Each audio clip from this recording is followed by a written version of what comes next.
अब इन सारे सेंटेंसेस यानी डायरेक्ट नरेशंस का इनडायरेक्ट नरेशन हम लोगों को बनाना है. We have to convert all these sentences into indirect speech और इनडायरेक्ट नरेशन. तो चलिए, question number 1. The shopkeeper said to Vivek, can I help you? अब देखो, ये क्या है? क्वेश्चन है, कैन आई हेल्प यू. और ये क्वेश्चन क्या है? ऑक्सिलियरी वर्ब से शुरू है. तो इतना तो ठीक है, जब ऑक्सिलियरी वर्ब से शुरू होता है तो इनडायरेक्ट नरेशन इफ या वेदर से शुरू होता है. लेकिन उसके पहले the shopkeeper said to Vivek, said किससे बदल जाएगा? आस्क्ड में. और इनडायरेक्ट नरेशन ऐसे होगा, द शॉपकीपर आस्क्ड विवेक. ये रिपोर्टिंग वर्ब जो सेड है उसको हम लोग आस्क्ड में बदल दिए, क्योंकि ये रिपोर्टिंग स्पीच इंट्रोगेटिव सेंटेंस है, प्रश्न है, तो प्रश्न में रिपोर्टिंग वर्ब आस्क्ड में बदल जाता है. सो किया, और आस्क्ड के बाद तो टू लगता नहीं है, फिर ऑब्जेक्ट विवेक को लिख दिया. अब ऑक्सिलरी वर्ब से शुरू है, यानी इनडायरेक्ट नरेशन का रिपोर्टिंग स्पीच इफ या वेदर से शुरू होगा. इफ लिख दिया, तुम वेदर भी लिख सकते हो. और सेंटेंस अब कैसा बन जाएगा? एसर्टिव बन जाएगा, यानी अब क्वेश्चन नहीं रह जाएगा. अब ऑक्सिलरी वर्ब सब्जेक्ट के अंदर चला जाएगा. तो वो करेंगे, लेकिन इसके पहले ये देखो, ये सब्जेक्ट का काम, प्रोनाउन का काम करो. ये आई है, फर्स्ट पर्सन है, फर्स्ट पर्सन सब्जेक्ट के अनुसार बदलेगा, यानी शॉपकीपर. शॉपकीपर सिंगुलर है, तो उसके अनुसार रिपोर्टिंग उसके अनुसार प्रोनाउन बदल देंगे, तो हो जाएगा ही. तो ही किया, ऐसे ही लिख दिए. अब ही कुड हेल्प, इतना करेंगे. तो इफ ही कुड हेल्प किया, ही हो गया, आई जो है सो शॉपकीपर के अनुसार ही में बदला. कैन किसी में बदल गया, कुड में बदल गया. क्यों? क्योंकि रिपोर्टिंग वर्ब पास्ट टेंस में है.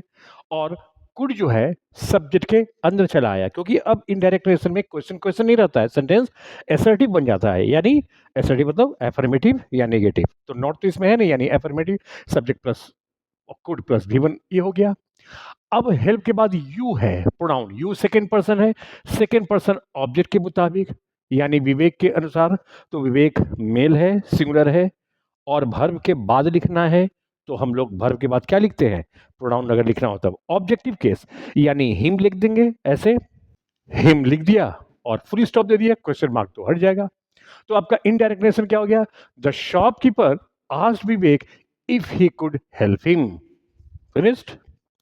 Now question number 2. What is the matter, my father said to me. यानी कि माय फादर यानी मेरे पिताजी और मेरे बीच बात हो रही है, और ये भी क्वेश्चन है.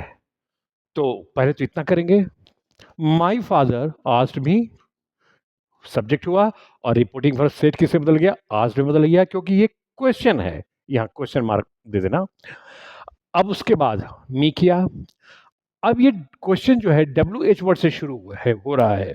तो जब डब्ल्यू एच वर्ड से कोई क्वेश्चन शुरू हो, तब हम लोग इनडायरेक्ट नरेशन में इफ, वेदर का यूज नहीं करते हैं, ना ही दैट का यूज करते हैं.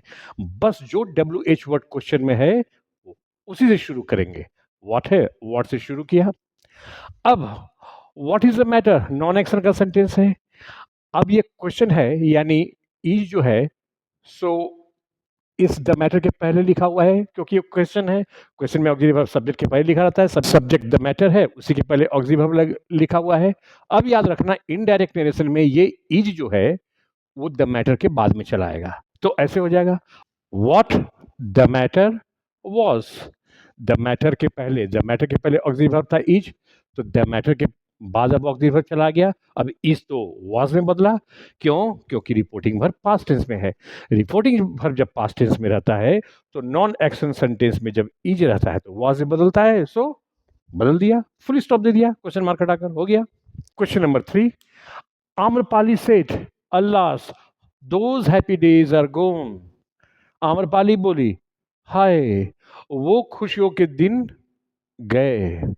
यानी ये अल्लास है, यानी एक्सक्लामेटरी है, और अल्लास का मतलब हाय, यानी दुख वाली बात है. तो हम आम्रपाली से, जब एक्सक्लामेटरी सेंटेंस रहता है तो एक्सक्लामेटरी सेंटेंस किस में बदल जाता है? Exclaim with Joy. अगर खुशी की बात है तब, दुख की बात है तो एक्सक्लेम विद सॉरो, पछतावा की बात है तो एक्सक्लेम विद रिपेंटेंस, अगर प्रशंसा की बात है तो एक्सक्लेम विद प्रेज. जैसी जरूरत वैसा करेंगे।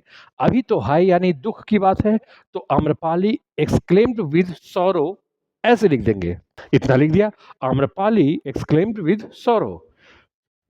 सेड जो रिपोर्टिंग वर्ब है एक्सक्लेमेटरी सेंटेंस में किस में बदलता है? Exclaim with Joy, exclaim with sorrow, exclaim with praise, exclaim with repentance. ऐसे बदलता है। सो किया एक्सक्लेम्ड विद सॉरो क्योंकि दुख की बात है। अब दैट का यूज करना जरूरी है, तो दैट का यूज कर दिया। अब जैसे बनता है बनाइए। Those happy days, days are gone, तो कर दो दोज हैप्पी डेज।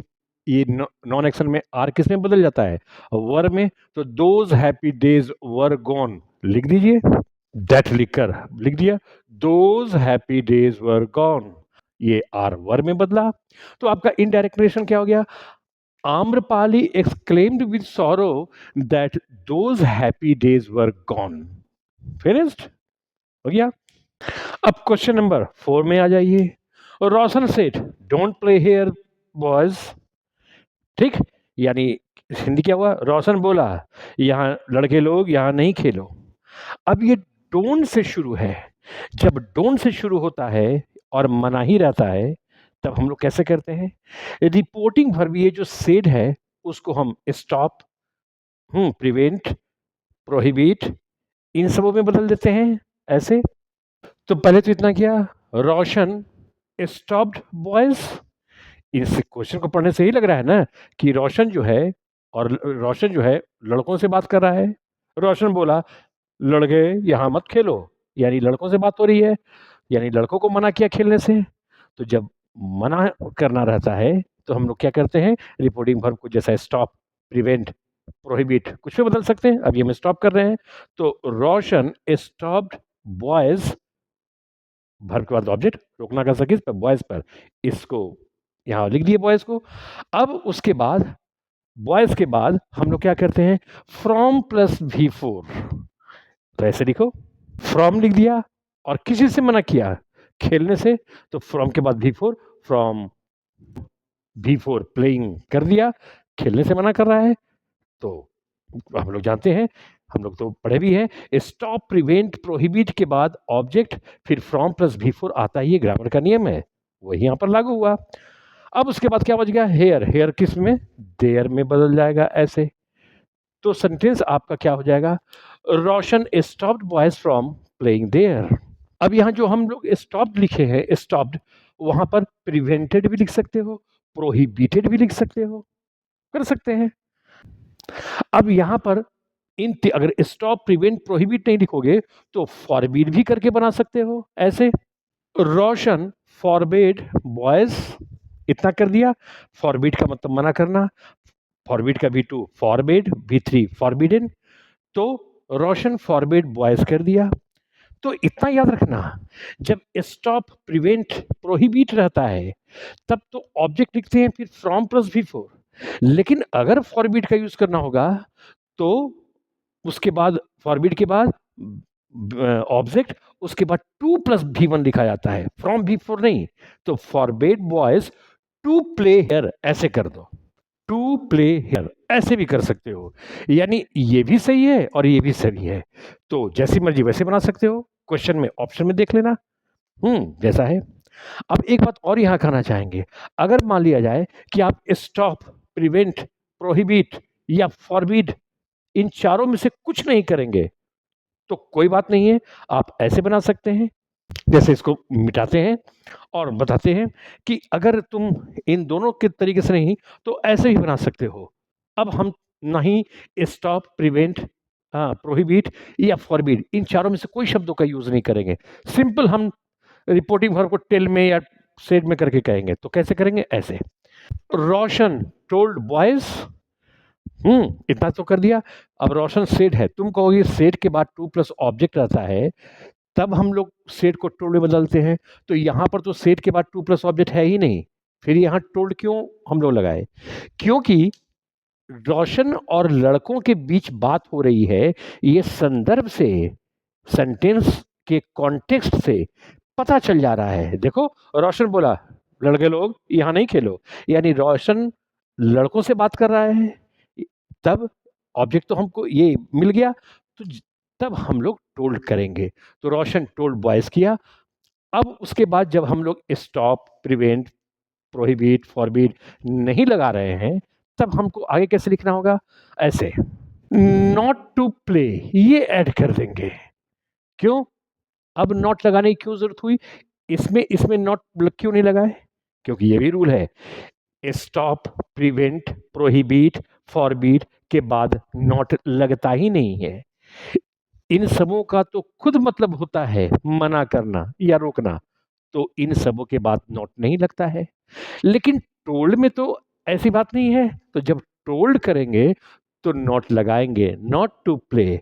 अब हेयर का देयर कर दो, हो गया सेंटेंस तुम्हारा indirect narration. Roshan told boys not to play there, simple. यानी you can make indirect narration in any of this ways. Question number 5 है, Suman said to the students, my dear friends, I thank you as you have cooperated with me. अब देखो क्या कहता है, सुमन अब विद्यार्थियों से बोली, मेरे मित्रगण या मेरे मित्रों, मैं तुम्हें शुक्रिया अदा करती हूं क्योंकि तुमने मेरे साथ सहयोग किया है, ऐसा कुछ। मेरा कहने का मतलब है, किस पे बात हो रही है? सुमन की बात स्टूडेंट से हो रही है, और ये स्टूडेंट्स को क्या कहकर संबोधित कर रही है? My dear friends, my dear friends कहकर संबोधित कर रही है। तो जब डायरेक्ट नरेशन में कोई एड्रेसिंग वर्ड रहता है, तब हम लोग इनडायरेक्ट नरेशन कैसे शुरू करते हैं? एड्रेसिंग से करके शुरू कर, एड्रेसिंग शब्द से ही शुरू करते हैं, ऐसे। तो एड्रेसिंग से शुरू किए, एड्रेसिंग यानी संबोधित करते हुए। अब ये वर्ब है, बिफोर है, वर्ब के बाद हमेशा ऑब्जेक्ट। तो ये संबोधित करने का असर किस पर, किसको संबोधित कर रही है? द स्टूडेंट्स को। यानी इस वर्ब का ऑब्जेक्ट ये है, तुरंत लिखो, एड्रेसिंग द स्टूडेंट्स, ऐसे लिख दिया। एड्रेसिंग यानी वर्ब का ऑब्जेक्ट, एड्रेसिंग द स्टूडेंट्स। अब जो बात कहकर संबोधित की है उसको लिखना है एज, लिखने के बाद ऐसे, एज लिख दिया। अब क्या कहकर संबोधित की? My dear friends. तो माई क्या है? फर्स्ट पर्सन है, फर्स्ट पर्सन सब्जेक्ट के मुताबिक, यानी सुमन के मुताबिक।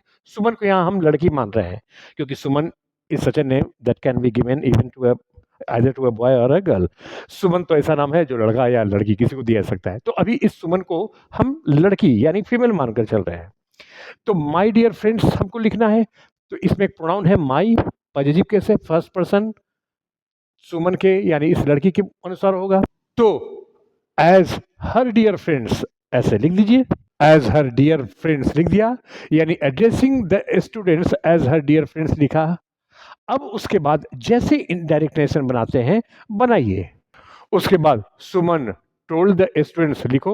अब चूंकि स्टूडेंट्स एक बार यहाँ लिखा ही गया है नाउन, तो प्रोनाउन का यूज करो, लिखो सुमन टोल्ड देम, ऐसे लिख दिया। सुमन टोल्ड देम। अब सुमन टोल्ड द स्टूडेंट्स ऐसे लिख सकते हैं, लेकिन याद रखना, एक नाउन जब सेंटेंस में एक बार लिखा जाता है तो उसको रिपीट नहीं करते हैं। तो स्टूडेंट्स ना लिख के, चूंकि ये प्लूरल है तो उसके लिए एक उचित प्रोनाउन देम लिख दिया। अब जैसे बनाते हैं इनडायरेक्ट नरेशन बनाइए, दैट लिख करके जैसे बनाते हैं बनाइए, ऐसे दैट को लिख दिया। अब जैसे बनाते हो, I thank you, simple present tense है, simple present tense simple past tense में बदलेगा क्योंकि ये रिपोर्टिंग फॉर पास्ट टेंस में है।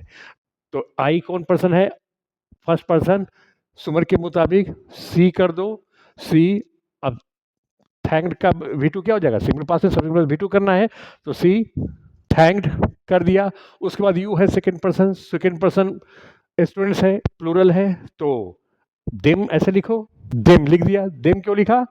यू है सेकंड पर्सन, ये है प्लूरल, तो प्लूरल के मुताबिक हमको दे लिखना चाहिए, लेकिन भर का तो ऑब्जेक्टिव केस लिखाता है, तो देम लिखा। सी थैंक देम हो गया। एज का एज लिखिए आप जैसे लिखते हैं एज। आगे पढ़िए, you have cooperated with me. तो you have cooperated present perfect tense है, present perfect tense past perfect tense में बदलता है, subject plus had plus V3, याद रखना इसको यूज करना है। अब प्रोनाउन के बारे में सोचो, यू है second person, second person the students है यानी प्लूरल है, इसके अनुसार एक उचित प्रोनाउन जो सब्जेक्ट की जगह पर लिखा जाए, भर के पहले सब्जेक्टिव केस लगता है, भर ऑक्सिलरी भर के पहले सब्जेक्टिव लिखता है, तो दे लिखो, दे हैड कोऑपरेटेड, पहले इतना लिख लीजिए, एज जैसा लिखा था लिख दिया।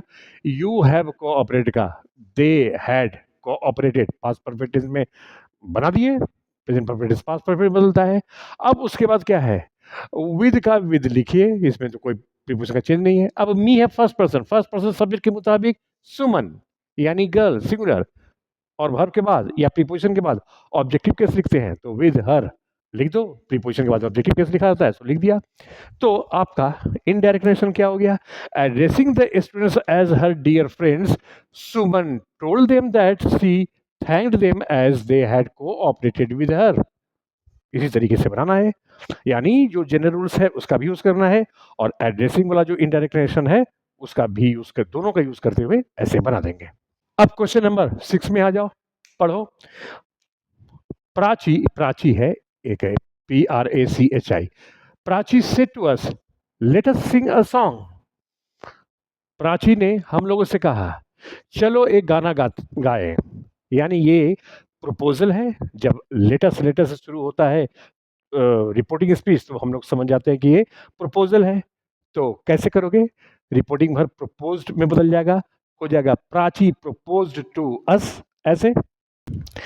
प्राची रिपोर्टिंग वर्ब प्रपोज में बदल गया सेड, और प्रपोज के बाद प्रीपोजिशन टू लगना जरूरी है, सो लगाए, और अस जो ऑब्जेक्ट है सो लिखा, और इन्वर्टेड कॉमा हटाकर दैट लगाए।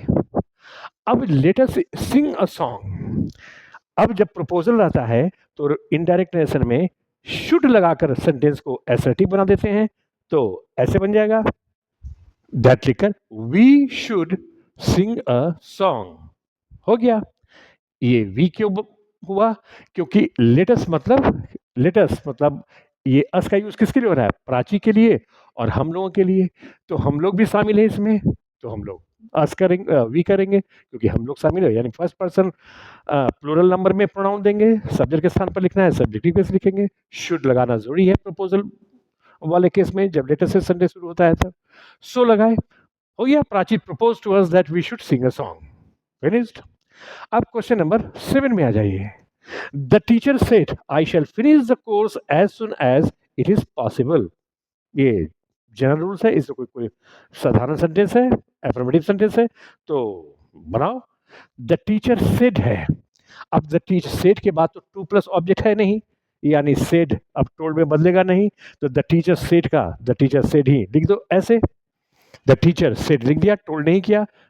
टोल्ड कब बदलता है, तो ये सेड टोल्ड में कब बदलता है, जब सेड के बाद टू प्लस ऑब्जेक्ट होता है, रहा the teacher said to me, the teacher said to them, the teacher said to Rahul, यानी टू प्लस ऑब्जेक्ट रहता तब सेड टोल्ड में बदलता है, अभी तो है नहीं तो सेड में ही रह जाएगा। अब इन्वर्टेड कॉमा हटा करके दैट लगाइए, लग गया। द टीचर सेड दैट, अब आई शैल फिनिश द कोर्स, पहले इतना का बनाओ। आई क्या है, फर्स्ट पर्सन सब्जेक्ट के मुताबिक, द टीचर मेल है, अब ये मेल मानकर चल रहे हैं, तुम फीमेल मानकर चलोगे तो सी लिखना, और आगे जितना भी प्रोनाउन टीचर के लिए आएगा तो उसके मुताबिक मेल मानो या फीमेल मानो, शुरू में ही उसको मान करके आगे उसी अकॉर्डिंगली आपको प्रोनाउन यूज करना है। अभी हम इसको मेल मानकर चल रहे हैं, तो फर्स्ट पर्सन सब्जेक्ट के मुताबिक, द टीचर के मुताबिक सिंगुलर है तो ही किया, ही। अब आई है तो शैल है, लेकिन ही आई और भी के साथ शैल लगता है, लेकिन ही के साथ तो विल लगता है, तो ही विल भी नहीं लिख सकते हैं, क्या लिखेंगे, ही वुड लिखेंगे। क्यों, क्योंकि विल वुड में बदल जाता है, ही विल तो लिख नहीं सकते हैं, तो ही वुड हो गया, ही वुड। फिर बाकी लिख दो, फिनिश द कोर्स, ये फिनिश द कोर्स को लिख दिया, फिनिश द कोर्स एज लिख दो। It is possible non action का सेंटेंस है तो इज वॉज में बदल जाएगा, तो इट इज पॉसिबल को इट वॉज पॉसिबल ऐसे लिख दो। एज इट वॉज पॉसिबल किए, ये इज किससे बदल गया, वॉज में, क्यों, क्योंकि रिपोर्टिंग वर्ब पास्ट टेंस में है। Question number 8, Gunja said the rainy season starts from the month of July. क्या कर रही है, गुंजा बोली बरसात का दिन जुलाई के महीने से शुरू होता है। तो तुम इसको देखोगे, ये एक यूनिवर्सल ट्रूथ है, तो इसके टेंस में कोई चेंज होगा नहीं, बावजूद इसके कि रिपोर्टिंग वर्ब पास्ट टेंस में है, तो जैसे है वैसे के वैसे लिख दो। गुंजा सेड इन्वर्टेड कॉमा को हटा के दैट, गुंजा सेड दैट, बाकी सब लिख दो ऐसे। गुंजा सेड दैट किया और बाकी सारा उतार दो, क्योंकि ये यूनिवर्सल ट्रूथ है, ऐसे तो हो गया। गुंजा सेड इन्वर्टेड कॉमा हटा के दैट लिखे, बाकी सब उतार दिए। The rainy season starts from the month of July. Finished. इसी तरीके से हम लोग बनाएंगे। अब आ जाइए क्वेश्चन नंबर 10 में। डायरेक्ट नरेशन क्या है, पढ़िए। Gambhir said to Monika, I was waiting for you but you did not come, my mood was spoiled. यही डायरेक्ट नरेशन है। तो पहले गंभीर सेड टू मोनिका, इधर देख लेना, ये सारा एफर्मेटिव सेंटेंस है, ये भी एफर्मेटिव सेंटेंस है, दो सेंटेंसेस है, दोनों एफर्मेटिव है। तो सर ये रिपोर्टिंग वर्ब किसी में सेड किसी में बदल जाएगा, टोल्ड में बदल जाएगा, क्योंकि सेड के बाद टू प्लस ऑब्जेक्ट है। जब कभी भी रिपोर्टिंग वर्ब यानी सेड के बाद टू प्लस ऑब्जेक्ट होता है तो ये सेड टोल्ड में बदल जाएगा। और सेंटेंस इनडायरेक्ट नेरेशन कैसे होगा, गंभीर टोल्ड मोनिका, ऐसे। गंभीर टोल्ड मोनिका से टोल्ड में बदल गया, टोल्ड के बाद टू हम लोग हरगिज नहीं लगाते हैं, सो नहीं लगा है, टोल्ड मोनिका किया। अब इस इन्वर्टेड कॉमा को हटाकर हम लोग दैट तो लगा ही देंगे, तो लगा दिया। अब पढ़ो सेंटेंस, ये reporting speech. I was waiting for you, पहले इतना का बनाओ। ये कौन सा टेंस है, आई वॉज वेटिंग फॉर यू? ये पास्ट कंटिन्यूअस टेंस का है। तो पास्ट कंटिन्यूअस टेंस किस में बदल जाता है, पास्ट परफेक्ट कंटिन्यूअस टेंस, यानी subject plus had plus been plus before plus object में बदल जाता है। तो हम लोग पास्ट परफेक्ट कंटिन्यूअस टेंस का यूज करके इसको इनडायरेक्ट टेंस में बनाएंगे। तो ये तो टेंस की बात हुई जो हम लोग पास्ट परफेक्ट कंटिन्यूअस टेंस में बदलेंगे। अब प्रोनाउन का काम करो। ये प्रोनाउन आई जो है फर्स्ट पर्सन है, फर्स्ट पर्सन सब्जेक्ट के मुताबिक, यानी ये गंभीर के अनुसार एक उचित प्रोनाउन में बदलेगा। गंभीर एक मेल है, लड़का का नाम है, तो इसको ध्यान में रखते हुए एक उचित प्रोनाउन क्या लिखोगे, लड़का है, सिंगुलर है तो ही कर दिया। अब कौन सा टेंस सोचे थे, पास्ट परफेक्ट कंटिन्यूअस टेंस। तब ही हैड बीन वेटिंग, इतना पहले लिखिए ऐसे, तो लिख दिया।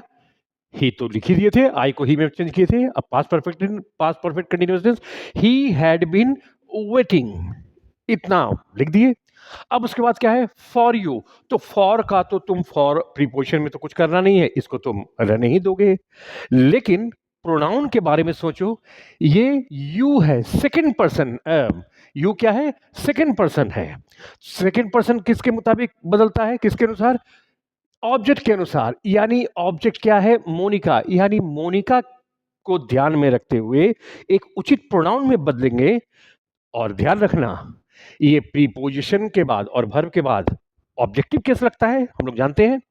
तो इस मोनिका यानी फीमेल, लड़की, इसके लिए ऑब्जेक्टिव केस से प्रोनाउन क्या करोगे, हर कर दोगे, सिंगुलर भी है, हर करोगे। चलिए इतना तो हो गया। अब ये बट जो है, इस बट को तो आप लिख दीजिए। अब आगे देखिए, आगे पढ़िए। But you did not come, अब ये कौन सा टेंस है, you did not come simple past tense है। सिंपल पास्ट टेंस किस टेंस में बदलता है, पास्ट परफेक्ट टेंस में बदलता है। कब, जब रिपोर्टिंग वर्ब पास्ट टेंस में हो तब तो है ही, तो बदलेगा ही आगे का सारा सेंटेंस, यानी रिपोर्टिंग स्पीच का में जो भी सेंटेंसेस है कन्वर्ट होकर बदलेगा ही टेंस उसका। तो simple past tense past perfect tense में बदलता है, यानी subject plus had plus V3 उसको यूज करेंगे। लेकिन पहले अब प्रोनाउन का काम कर लीजिए। प्रोनाउन है यू, सेकेंड पर्सन, ऑब्जेक्ट के अनुसार बदलता है, यानी मोनिका के अनुसार बदलेगा। अब हम लोग इसको सी में सी लिखे।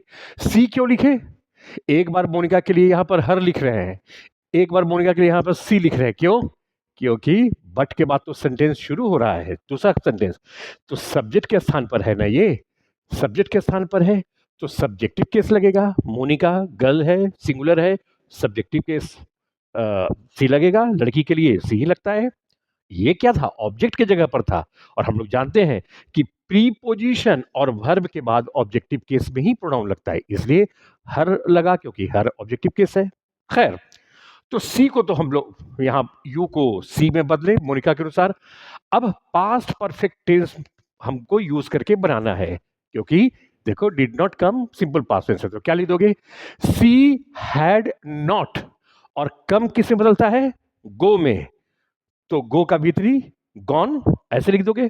सी हैड नॉट गॉन, कम जो है गो पे बदल जाता है जब रिपोर्टिंग वर्ब पास्ट टेंस में रहता है, तो हैड के बाद तो भीतरी करोगे, हैड नॉट गॉन हो गया।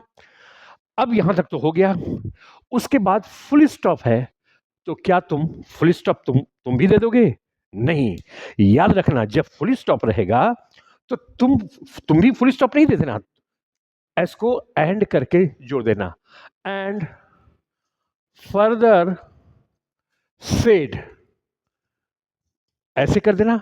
एंड फर्दर सेड, फर्दर का मतलब एंड और बोला, या तुम सेड ऐसे कर सकते हो।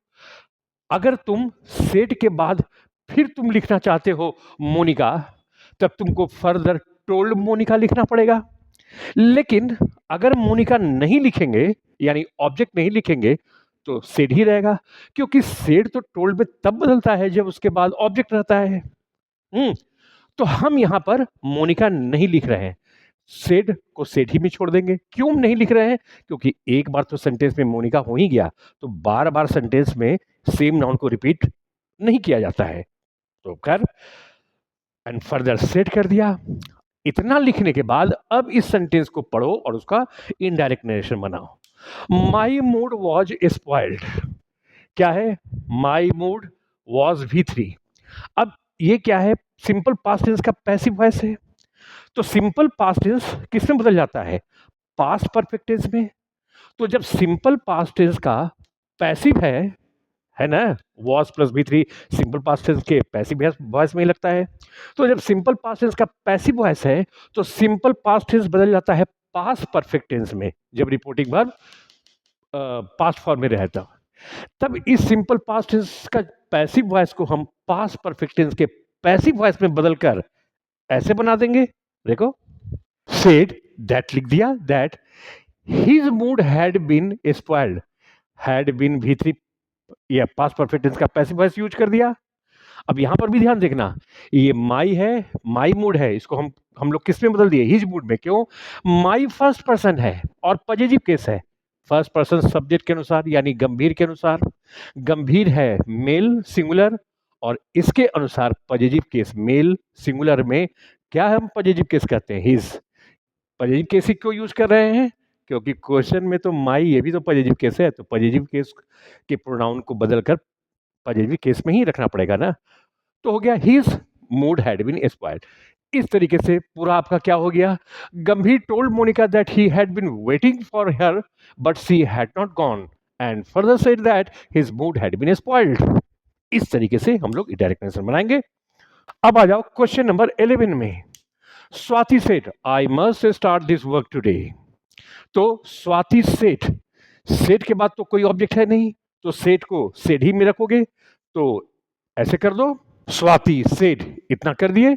स्वाति सेठ को स्वाति सेड में ही रख दिए। स्वाति टोल्ड कभी नहीं करेंगे, क्योंकि सेठ के बाद जब टू प्लस ऑब्जेक्ट रहता है तब हम लोग सेठ को टोल्ड बदलते हैं। अभी क्वेश्चन में सेठ के बाद ऑब्जेक्ट नहीं है, हम सेठ को सेड ही रहने दिए। अब इन्वर्टेड कॉमा हटाकर हम लोग दैट किए। चलिए, इतना तो हो गया। अब आगे पढ़ते हैं। रिपोर्टिंग स्पीच क्या है? आई must start this work today. अब मस्ट वाला जरा इनडायरेक्ट नेशन कैसे बनाया जाता है याद करो। जब मस्ट सेंटेंस में हो, रिपोर्टिंग स्पीच में हो, और सेंटेंस को पढ़ने से लगता है कि किसी कार्य करने की आवश्यकता है। When the reporting speech consists of a word must and it refers to necessity of doing a work, we change must into has to, have to, had to, will have to, would have to as per requirement. अगर reporting speech में word हो must और sentence पढ़ने से लगता है कि किसी काम को करने की आवश्यकता की बात है, तब ये मस्ट किससे बदल जाता है? Has to, have to, had to, will have to, would have to, इसमें बदल जाता है जरूरत के मुताबिक। I must start this work today, मुझे यह काम अवश्य आज शुरू करना चाहिए। तो सेंटेंस पढ़ने से लग रहा है ना कि कोई काम करने की आवश्यकता है। तब मस्ट को हैज टू, हैव टू में तो बदल नहीं सकते हैं, क्योंकि हैज और हैव ये प्रेजेंट फॉर्म है। रिपोर्टिंग वर्ब पास्ट टेंस में है, तो हैज टू, हैव टू तो लग नहीं सकता है, हैड टू लगा सकते हैं। अच्छा, और क्या बदल सकते हैं? विल हैव टू या वुड हैव टू में भी बदल सकते हैं। तो इसको विल हैव टू में भी हम लोग नहीं बदल सकते हैं। क्यों नहीं बदल सकते हैं? क्योंकि रिपोर्टिंग वर्ब पास्ट टेंस है। पास्ट टेंस विल वुड में बदलता है, तो विल हैव टू तो कर नहीं सकते हैं, वुड हैव टू में हम लोग करेंगे। यानी ये पास्ट टेंस में चूंकि रिपोर्टिंग वर्ब है, तो इस मस्ट को हम लोग पास्ट फॉर्म इन पांचों में से, जो has to, have to, had to, will have to, would have to, इन पांचों में से किसी में बदल सकते हैं ना। तो पास्ट फॉर्म वाला कोई ले लो, तो हैड टू पास्ट फॉर्म में है या would have to past past form में है। यानी क्योंकि ये पास्ट फॉर्म में है, इसलिए मस्ट को तुम अभी हैड टू या वुड हैव टू यूज करके ऐसे बना सकते हो। Swati said that, had to या वुड हैव टू दोनों बना के भी हम लोग देख लेते हैं। अब ये प्रोनाउन है, प्रोनाउन क्या है, आई, सब्जेक्ट स्वाति, फीमेल है, सिंगुलर है, तो सी कर दो। तो क्या करोगे, सी हैड टू स्टार्ट, इतना पहले लिखो, लिख दिया that she had to start. देखो मस्ट को हम लोग हैड टू में बदल दिए। अब इतना हो गया। अब हैज टू तो कर नहीं सकते हैं क्योंकि ये तो पास्ट टेंस है, तो हैज टू करोगे कैसे? पास्ट के बाद तो पास्ट ही आता है ना, तो हैड टू भी कर दिया। तो सी हैड टू स्टार्ट, यहां तक तो हो गया। अब दिस किस में बदल जाएगा, दैट में बदल जाएगा। दैट वर्क को वर्क में रहने दो, तो स्टार्ट के बाद दैट वर्क लिख दिया, दिस वर्क दैट वर्क में चेंज हो गया। अब टुडे को किसी में चेंज करेंगे, टुडे को दैट डे में चेंज कर देंगे। क्यों? क्योंकि ये रिपोर्टिंग वर्ब पास्ट टेंस है, रिपोर्टिंग वर्ब पास्ट टेंस रहता है, तो टुडे दैट डे में बदलता है, टू नाइट दैट नाइट में बदलता है, दिस आफ्टरनून दैट आफ्टरनून में बदलता है। याद है? तो टुडे को अभी दैट डे में बदलकर ऐसे लिख दो। तो टुडे को दैट डे में बदल दिया और लिख दिया।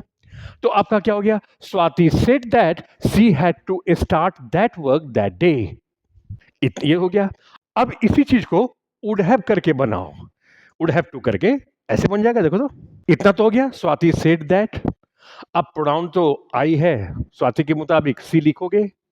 अब उसके बाद सी वुड हैव टू, ऐसे सी वुड हैव, इसको हटा देते हैं, दैट डे इधर लिख लेते। सी वुड हैव टू स्टार्ट, हो गया, सी वुड हैव टू स्टार्ट।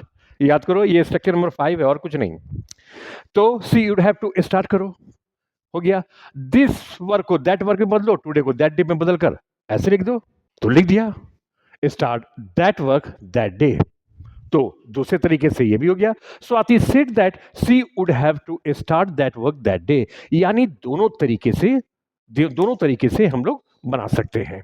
आइए क्वेश्चन नंबर 12 में, Suman said to us we must not tell a lie.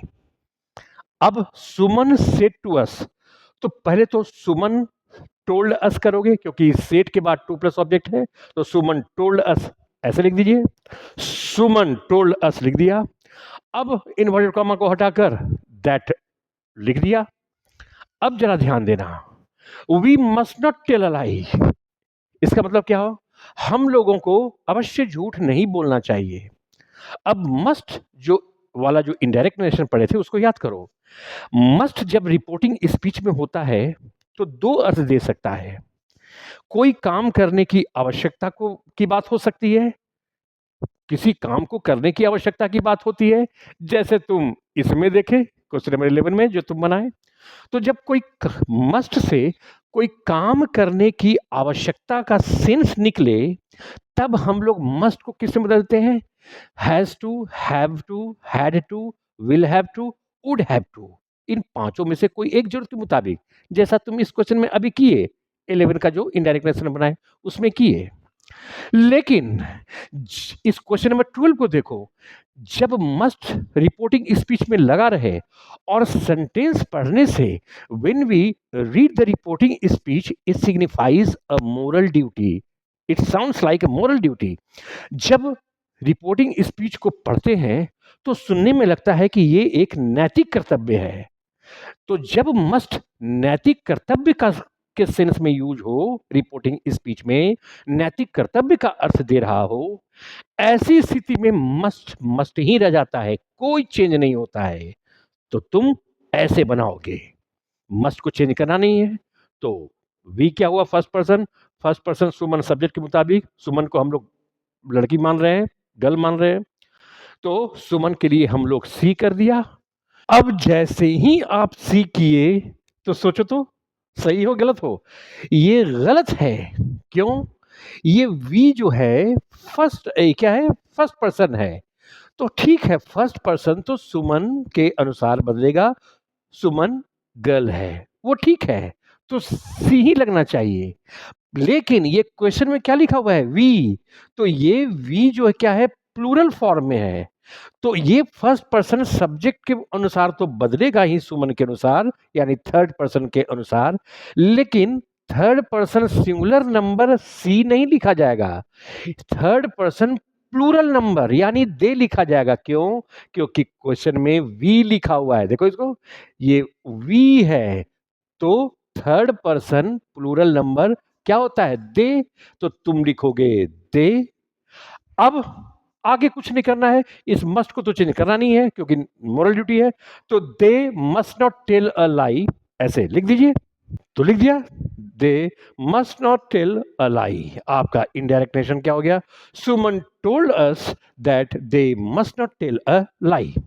इसी तरीके से बनाएंगे। क्वेश्चन नंबर 13, इसको रोहन बना लो, आर ओ। तो क्या हो जाएगा? Rohan said to his servant, Rohan अपने नौकर से कहा, let this children play in my garden, इन बच्चों को मेरे बगीचे में खेलने दो। यही है। अब ये क्या है? और लेट से जब सेंटेंस शुरू होता है तो क्या होता है? ऑर्डर भी होता है, रिक्वेस्ट भी होता है, और प्रोपोजल यानी प्रस्ताव, तीनों होता है जब रिपोर्टिंग स्पीच लेट से शुरू होता है। हम लोग कैसे पहचानेंगे कि ऑर्डर है या रिक्वेस्ट है या प्रोपोजल यानी प्रस्ताव है?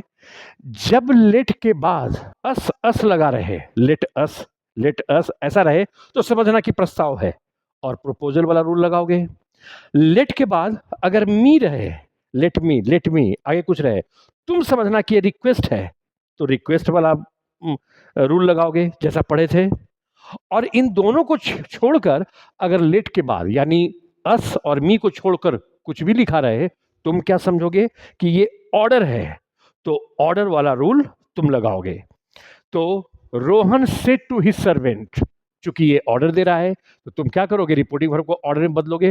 रोहन ऑर्डर्ड हिज सर्वेंट, ऐसे पहले लिखो, इतना तो लिख लिए, रोहन ऑर्डर्ड हिज सर्वेंट। अब दैट वगैरह नहीं लिखना है, Rohan ordered his servant to allow, ऐसे ही पढ़े थे, टू अलाउ। और अलाउ किसको करना है? इसको, चिल्ड्रन को, टू अलाउ दीज चिल्ड्रेन को लिख देंगे।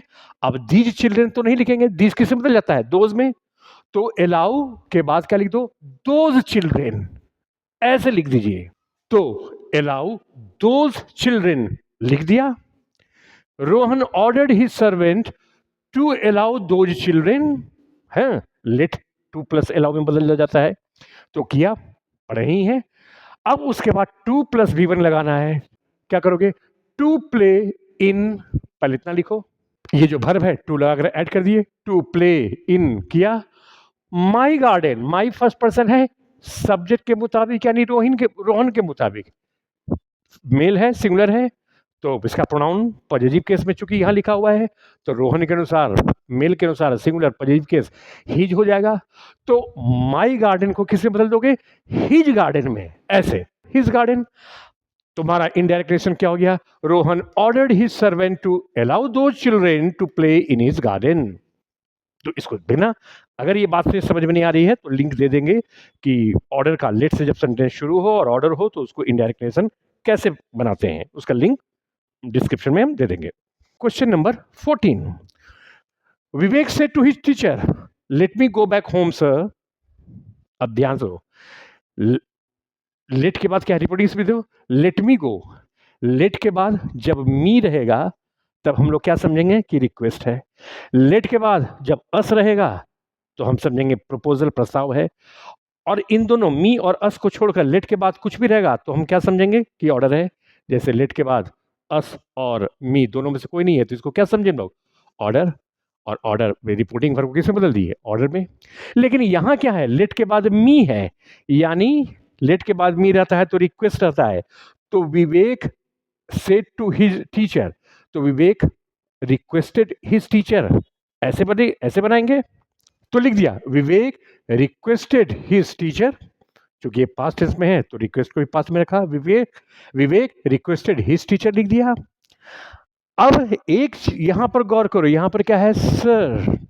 अब याद करो, जब सर या मैडम जैसा टर्म रहता है डायरेक्ट नरेशन के रिपोर्टिंग स्पीच में, तो इनडायरेक्ट नरेशन में हम लोग सर और मैडम का यूज नहीं करते हैं, उसको हटा देते हैं और उसके बदले में हम लोग क्या लिखते हैं, रेस्पेक्टफुल्ली। ऐसे, विवेक रिक्वेस्टेड हिज टीचर रेस्पेक्टफुल्ली, ऐसे लिख दो। रेस्पेक्टफुली लिख दिया। ये क्यों लिखा गया, इस टर्म को हटाने के लिए, सर को हटाने के लिए, क्योंकि ये इनडायरेक्ट नरेशन में लिखा ही नहीं जाता है। और अब बाकी जो है लेट को टू अलाउ करके ऐसे बनाओ, टू अलाउ कर दिया। अब इस अलाउ का असर किस पर पड़ रहा है, अलाउ वर्ब है, वर्ब के बाद ऑब्जेक्ट, तो किसको अलाउ कर रहा है, late me go back home sir, मुझे वापस घर जाने दीजिए सर। यानी किसको अलाउ करना है, मी को, मी फर्स्ट पर्सन, यानी विवेक के अनुसार, सब्जेक्ट के अनुसार। अब विवेक के अनुसार हिम कर दिया, मेल है, सिंगुलर है, तो अलाउ हिम कर दिया, क्योंकि वर्ब का ऑब्जेक्टिव पे लगता है, सो हिम किया, टू अलाउ हिम। अब टू लगाकर टू प्लस भी वन करके सेंटेंस को जोड़ते जाते हैं। टू गो बैक होम लिख दीजिए ऐसे, टू गो बैक होम लिख दिया, खत्म, फुल स्टॉप दे दिया। आपका सेंटेंस यानी इनडायरेक्ट नरेशन, या जिसको तुम इनडायरेक्ट स्पीच कहते हो, क्या हो गया है, क्वेश्चन नंबर 14 का, Vivek requested his teacher respectfully to allow him to go back home, ये कर दिया। अच्छा एक बात और, इस अलाउ को हम, अलाउ, इस लेट को हम लोग क्या कर रहे हैं, अलाउ में टू अलाउ में हम लोग बदल रहे हैं, टू अलाउ में। ये रिक्वेस्ट था तो भी बदले, और ये ऑर्डर था तो भी हम लोग लेट को क्या किए, टू अलाउ में हम लोग चेंज कर दिए। अब अगर हम लोग टू अलाउ को न यूज करके, यानी लेट को, चाहे ऑर्डर हो या रिक्वेस्ट हो, इस लेट को टू अलाउ में चेंज न करके लेट को लेट में ही रहने देंगे, टू लेट करके सेंटेंस ऐसे भी बना सकते हैं, देखो ऐसे, विवेक रिक्वेस्टेड हिज टीचर रेस्पेक्टफुल्ली, इतना तक तो हम लोग जैसे इसमें बनाए थे, इसमें भी वही है, रेस्पेक्टफुल्ली तक बना दिया। अब जो लेट को, इस लेट को टू प्लस अलाउ में न बदलकर तुम रेस्पेक्टफुल्ली के बाद टू लेट ही, लेट भी लिखा रहने दे सकते हो, यानी टू लेट को हम चेंज नहीं करेंगे, हम लेट को टू लेट में ही रहने देंगे, ठीक। तो तब लेकिन लेट यहाँ तो है, लेट से शुरू सेंटेंस है, तो इसको तुम टू लगाकर ऐड करोगे, क्योंकि लेट भरवन है। अब उसके बाद क्या करोगे, लेट, उसके बाद ये है मी, फर्स्ट विवेक के अनुसार लेट हिम कर दोगे। अब उसके बाद go back home, go back home ऐसे लिख दिया, ये भी सेंटेंस सही है। Vivek requested his teacher respectfully to let him go back home, दोनों तरीकों से लिख सकते हैं। But there is a difference, you have to take care of one thing, एक चीज का आपको केयर करना होगा, क्योंकि जब लेट को तुम टू अलाउ में चेंज करोगे, तो उसके बाद तो ऑब्जेक्ट लिखोगे, और ऑब्जेक्ट के बाद जो V1 है, टू प्लस V1 लिखते हैं। लेकिन अगर इस लेट को अलाउ में नहीं बदले, लेट को लेट ही रहने देंगे, तब ऑब्जेक्ट तो लिखिए, जैसे अलाउ के बाद ऑब्जेक्ट लिखे, अलाउ हिम किए, तो लेट हिम, लेट के बाद भी ऑब्जेक्ट आप लिखिए। लेकिन अलाउ के बाद ऑब्जेक्ट है, उसके बाद टू प्लस V1, लेट के बाद ऑब्जेक्ट, लेकिन यहां पर V1 बिना टू का होगा, यानी टू अलाउ करोगे तो टू अलाउ के बाद ऑब्जेक्ट लिखोगे, और भरवन के पहले टू जरूर लगाइएगा। लेकिन अगर लेट को टू लेट में ही रहने दोगे, तो उसके बाद ऑब्जेक्ट लगाना लगेगा, और भरवन बिना टू का लगाना, यही डिफरेंस है। तुम ऐसे जान लो, पूरे इंग्लिश में लेट के बाद ऑब्जेक्ट आता है, क्योंकि ये वर्ब है तो ऑब्जेक्ट आएगा। पूरे इंग्लिश में लेट के बाद ऑब्जेक्ट आता है, उसके बाद भरवन बिना टू का आता है। हमेशा लेट के बाद ऑब्जेक्ट, और हमेशा V1 ही आएगा, और वो भी कैसा, बिना टू का। इस बात को याद रखिए, क्योंकि ये बात सिर्फ नरेशन के नहीं, पूरे इंग्लिश की है।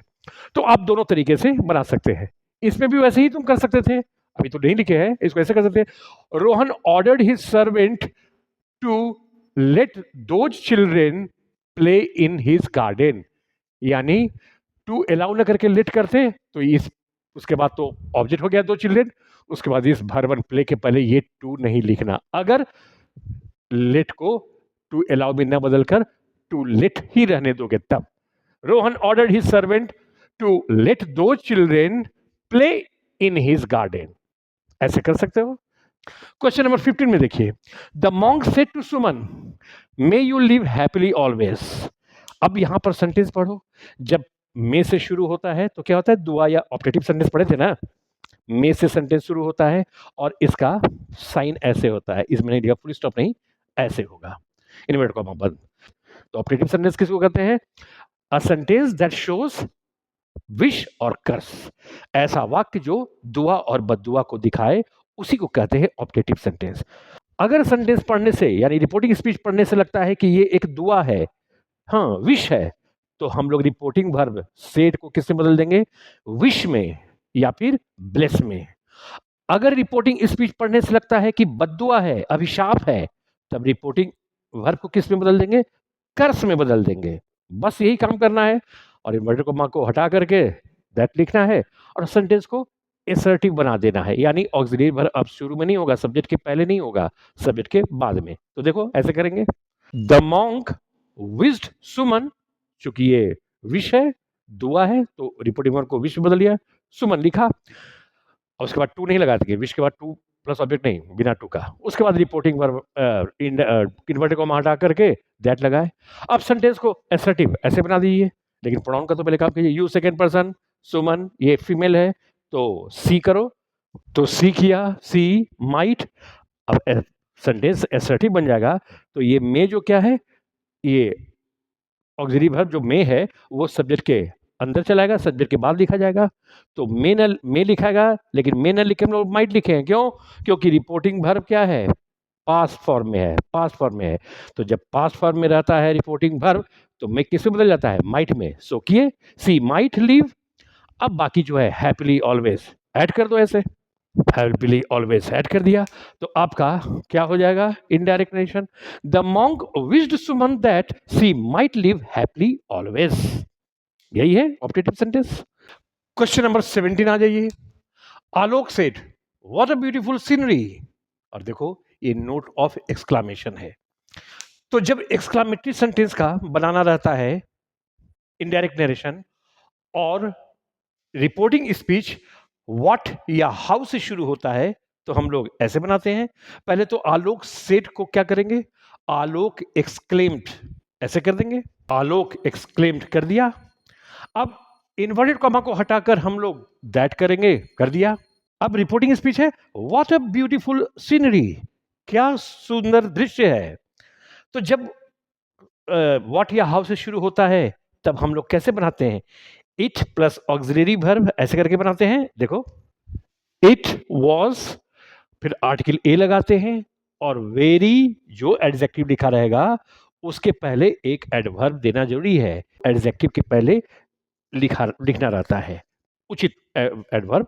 तो हो गया it was a very beautiful scenery, full stop, note of exclamation यानी एक्सक्लामेटरी साइन खत्म। अब इसको 17 को हम लोग दूसरे तरीके से भी बना सकते हैं, जैसे यहाँ इट से शुरू किए, दूसरा तरीका कैसे था यहाँ पर देखो, ऐसे हम लोग पहले तो इतना तो कर देंगे, Alok exclaimed that, Alok exclaimed that जैसे इसमें है उतना तो कर देंगे।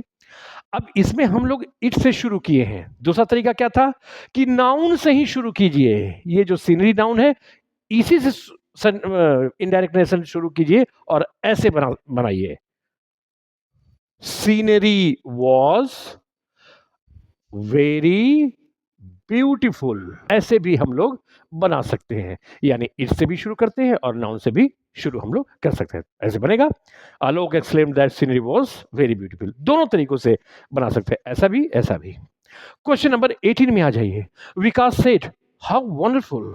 तो पहले तो विकास देखो एक्सक्लेमेटरी साइन है, अब हाउ और व्हाट को देखकर इंट्रोगेटिव सेंटेंस मत समझ लेना, इस साइन को देखो एक्सक्लेमेटरी साइन है तो ये एक्सक्लेमेटरी सेंटेंस है। चलिए तो विकास सेड इसको किस में बदल दोगे, विकास एक्सक्लेम्ड, तो पहले इतना लिखिए, तो लिख दिया विकास एक्सक्लेम्ड। अब इन्वर्टेड कॉमा को हटाकर दैट लिखो, दैट हाउ वंडरफुल, तो इसको कुछ लिख दो, इट वॉज, पहले तो इतना लिखो, इट वॉज इतना लिख दिया। अब वंडरफुल एडजेक्टिव है। अब एडजेक्टिव जब रहता है तो कोई ना कोई इस एडजेक्टिव के साथ एक उचित एडवर्ब आपको ऐड कर देना है। अब आपको हम बता दिए कि वेरी, बिग, ग्रेट, अब यही दुनिया नहीं हो गया, एक उचित एडवर्ब आपको यूज करना है। हम इसको लिख दिए that it was extremely be wonderful, ऐसे एक्सट्रीमली वंडरफुल, फुल स्टॉप, ऐसा दे दिए। तो क्या हो गया पूरा, Vikas exclaim that it was extremely wonderful. ठीक। अब एक बात और ध्यान रखना, यहां पर आर्टिकल ए लगाए हैं, हाँ, वेरी, ग्रेट, बिग, एक्सट्रीमली कुछ भी करेंगे तो एक यहां पर आर्टिकल लगाए हैं, लेकिन यहां पर एक्सट्रीमली के पहले कोई भी आर्टिकल नहीं लगाए हैं। क्यों? याद है, आर्टिकल पढ़े थे ना कि एडवर्ब के बाद एडजेक्टिव है और अगर उसके बाद नाउन आएगा तब आर्टिकल लगाते हैं। अगर एडवर्ब है उसके बाद एडजेक्टिव है और कोई नाउन नहीं है तो कोई आर्टिकल हम नहीं लगाएंगे। तो इस वाले क्वेश्चन में देखो, आर्टिकल ए क्यों लगाए? क्योंकि ये एडवर्ब है, फिर एडजेक्टिव है, फिर सीनरी नाउन है। तो नाउन जब अंत में रहेगा यानी एडजेक्टिव के बाद, तब आर्टिकल लगाएंगे, और एडजेक्टिव के बाद नाउन नहीं रहेगा तो नहीं आर्टिकल लगाएंगे। तो ध्यान देना।